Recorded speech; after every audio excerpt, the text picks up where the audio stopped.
শান্ত থাকলে যে সাগরের গভীরতা কম এটি ভাবা ভুল।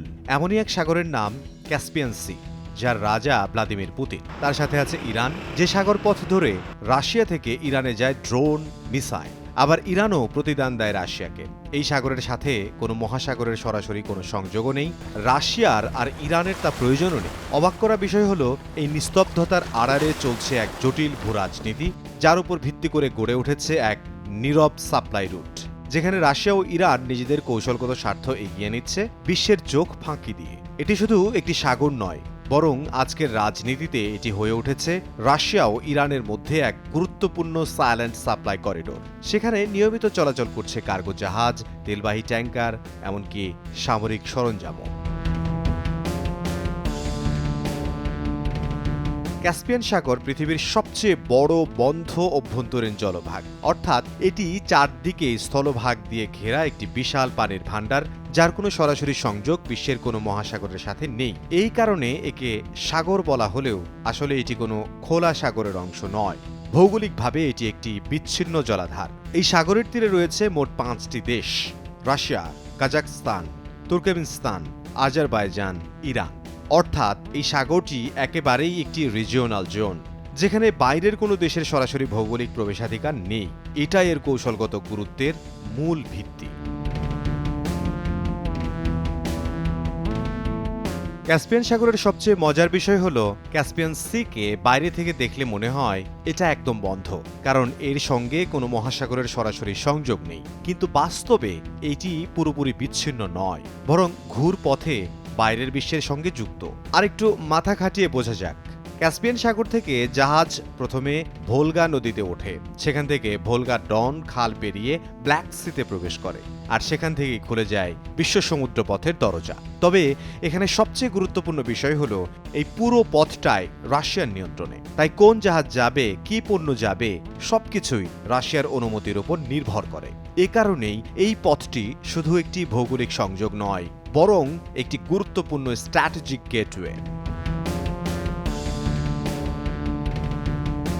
এবার চলুন জানি কেন এটি এত স্ট্র্যাটেজিক। ক্যাসপিয়ান সাগরের সবচেয়ে বড় কৌশলগত সুবিধা হলো, এটি একটি বন্ধ এলাকা বা নিয়ন্ত্রিত নিরাপত্তা অঞ্চল।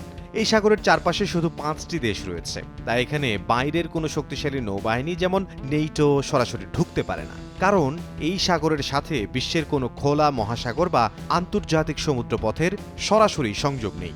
ফলে এটি একটি আলাদা, সীমাবদ্ধ এবং নিয়ন্ত্রিত জলভাগ হিসেবে থেকে যায়। ফলে এই অঞ্চলটি অনেকটাই একটি নিজেদের মধ্যে সীমাবদ্ধ জোন।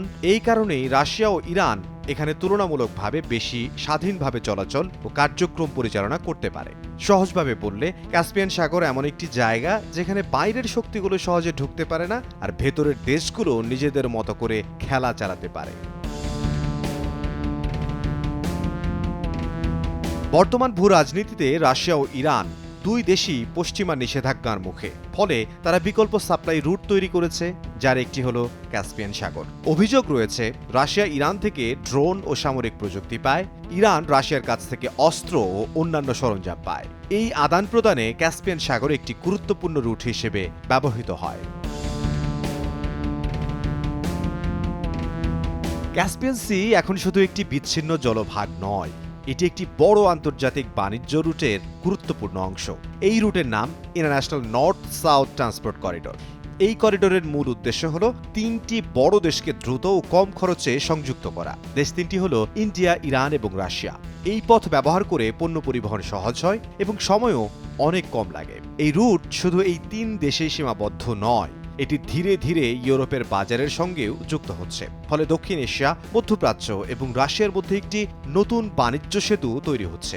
সহজভাবে বললে, এই করিডোর মানে হলো দীর্ঘ সমুদ্র পথ বাদ দিয়ে একটি শর্টকাট ট্রেড রুট, যেখানে দ্রুত পণ্য এক দেশ থেকে অন্য দেশে পৌঁছে যায়।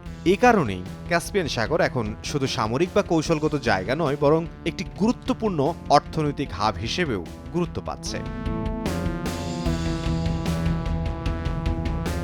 ক্যাসপিয়ান সি নিয়ে অনেক সময় বলা হয় যে এখানে জাহাজ ট্র্যাক করা যায় না, কিন্তু এটা পুরোপুরি সত্য নয়।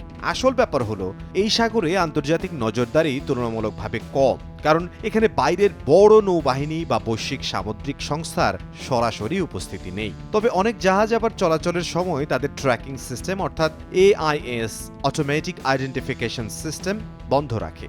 এই সিস্টেম চালু থাকলে জাহাজের অবস্থান সহজে জানা যায়, কিন্তু বন্ধ থাকলে সেটি ট্র্যাক করা অনেক কঠিন হয়ে পড়ে। এছাড়া স্যাটেলাইট দিয়ে নজরদারি থাকলেও তা সবসময় পূর্ণাঙ্গভাবে হয় না, এবং অনেক ক্ষেত্রে বিষয়টি রাজনৈতিকভাবে সংবেদনশীল হওয়ায় তথ্য প্রকাশও সীমিত থাকে। এইসব কারণে এখানে লো ভিজিবিলিটি শিপিং অর্থাৎ কম দৃশ্যমান বা কম নজরদারির মধ্যে জাহাজ চলাচল সম্ভব হয়। ফলে অন্যান্য আন্তর্জাতিক সমুদ্রপথের তুলনায় এখানে কিছু বিষয় আড়ালে থাকে।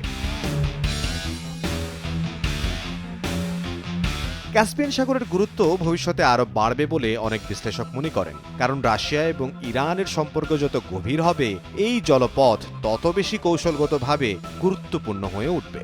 কেন গুরুত্বপূর্ণ হয়ে উঠবে তার শুরুতেই বলা যায়, এই অঞ্চলটির স্ট্র্যাটেজিক গুরুত্ব আরও বাড়বে।